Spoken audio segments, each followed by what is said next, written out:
এবারের ঈদটা ছিল বিশেষভাবে আনন্দময়।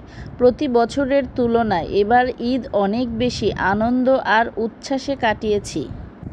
হ্যালো, আসসালামু আলাইকুম। আশা করছি সকলে খুব ভালো আছেন। আল্লাহর রহমতে আমরাও অনেক ভালো আছি।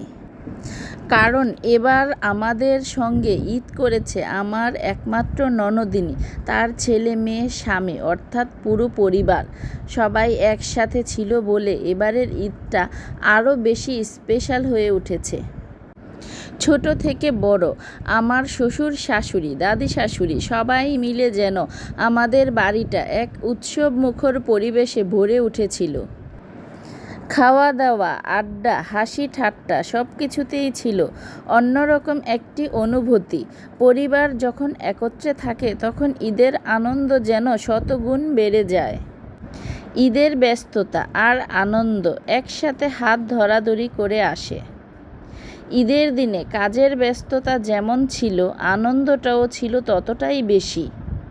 রান্না বান্না, ঘরের কাজ সব কিছুতেই যেন একটু বেশিই ছিল এবার ঈদে।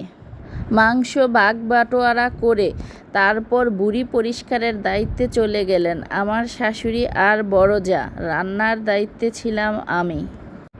সত্যি বলতে অনেক কষ্ট হয়েছে, শরীরটা টায়ার্ড হয়ে পড়েছিল।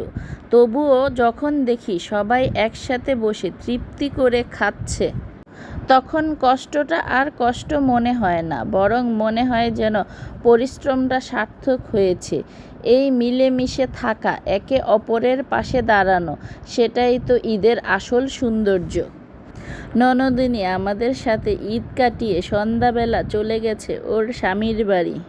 তাই ওকে বিদায় দিতে আমাদের রাজকন্যাগুলো বাহিরে অপেক্ষা করছে। পরিবার যখন একসাথে থাকে, ঈদ তখন শুধু একটা উৎসব নয়, বরং হয়ে ওঠে একটা ভালোবাসার উৎসব। এবারের ঈদটা সত্যিই ছিল স্মরণীয়। আমাদের ভিডিওটি কেমন লাগলো কমেন্ট করে জানাবেন। ভালো লাগলে শেয়ার করবেন আর ফলো দিয়ে পাশে থাকবেন। দেখা হচ্ছে খুব শীঘ্রই পরের আরেকটি নতুন ভিডিওতে। ততক্ষণ পর্যন্ত সবাই ভালো থাকুন, সুস্থ থাকুন। আল্লাহ হাফেজ।